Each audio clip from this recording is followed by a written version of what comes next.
Приветствую вас, друзья! Добро пожаловать на мой YouTube-канал в рубрику Music Tips. Каждую неделю у нас новая тема, каждую неделю на моем канале у нас новый гость. И сегодня в эту студию пришел Сережа Осокин, знаменитый аккордеонист, который не только выиграл конкурс в Клингентале, в Арасате и в Кастельфидардо, но также был в составе жюри этих конкурсов, поскольку получил приглашение как один из самых талантливых победителей этого конкурса. Сережа, привет! Добрый день! Сегодня у нас очень интересная тема. Мы говорим о нетемперированном глиссандо на аккордеоне.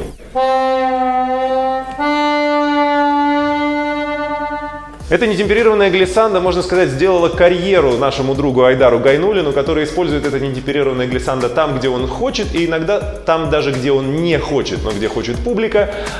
Используется это на одной ноте ми. Я очень люблю эту ноту. Это глиссандо возможно только вниз. Возьмем другой регистр пониже.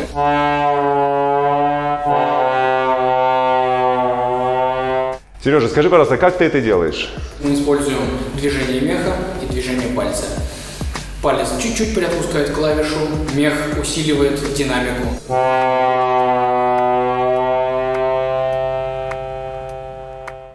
Мы можем это делать и в разжим, и в сжим. Покажи, пожалуйста, как ты это делаешь в разжим, и будет ли сильно меняться это глиссандо.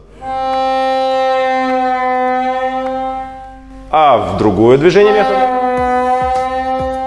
По сути, это одно и то же. Одно и то же, но на сжим играть удобнее, потому что есть момент управления. А темперированная глиссандо на аккордеоне, мне кажется, это очень легко. Мы можем двигаться как от одной ноты к другой. Точно так же можно это делать аккордами, терциями, интервалом. Интересно.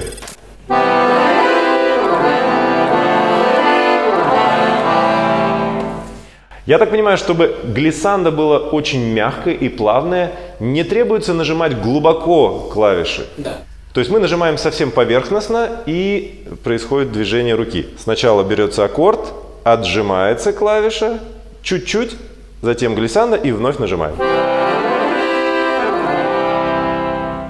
Действительно, скольжение очень плавное. Но глиссандо возможно еще и одним пальцем. И здесь интересный момент. Очень удобно делать это ногтем.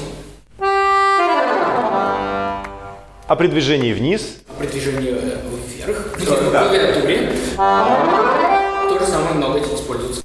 Движение вниз и вверх. Я не зря допустил здесь ошибку, потому что когда мы идем в диапазон более высокий на аккордеоне и на баяне, получается, что мы географически идем вниз инструмента. А когда мы говорим, например, я играю в низком диапазоне по клавиатуре, но по географии инструмента это происходит, наоборот, вверху инструмента. Мы не можем не использовать преимущества в виде меха на аккордеоне, и здесь есть свои особенности. Сережа? Разнонаправленное движение меха без снятия пальцев с клавиатуры. Сыграй, пожалуйста, сначала этот музыкальный пример тремоло, а потом дубль штрихом.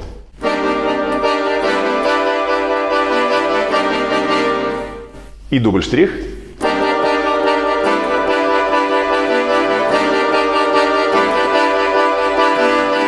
Слушается интереснее как раз дубль штрихом. И даже визуально это выглядит очень интересно. Покажи, пожалуйста, медленно.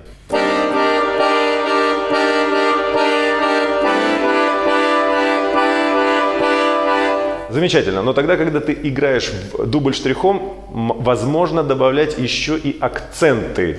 Мы используем в дубль штрихе различные акценты. Предположим, 3-3-2, рисунок 3-3-2.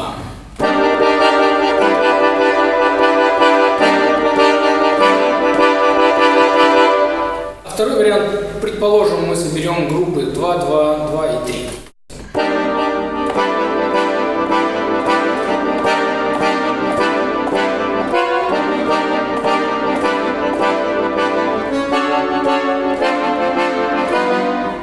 Я думаю, что наши зрители уже пошли собирать примеры 2 плюс 2 плюс 3 плюс 4 и высчитывать, в какую же сторону движется мех, чтобы был удобный акцент. Замечательно. У нас ведь еще есть такой исполнительский прием, как рикошет.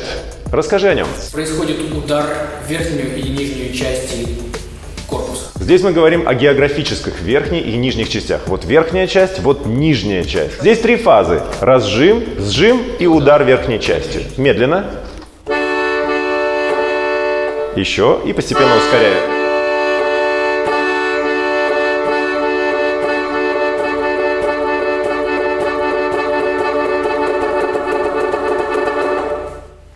Мастер-класс по рикошету от Сергея Осокина.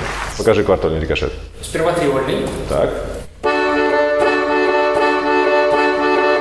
Что изменяется в квартальном рикошете? Мы приснимаем ноты, и таким образом новая доля – это взятие нового аккорда.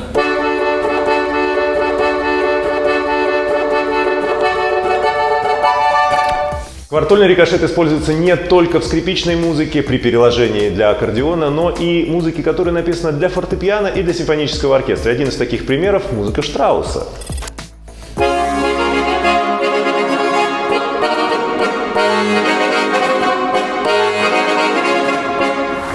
Сегодня мы стали свидетелями мастер-класса от Сергея Осокина, человека, который стал победителем многих международных конкурсов баянистов и аккордеонистов. А для того, чтобы наши встречи с вами были еще интереснее, пишите в ваших комментариях, о чем вы хотели бы спросить у Сергея Осокина. И вполне возможно, что мы встретимся вновь. А чтобы не пропустить все самое интересное, подписывайтесь на канал, и мы увидимся с вами ровно через неделю. Это Music Tips. С вами Юрий Медяник. Удачи!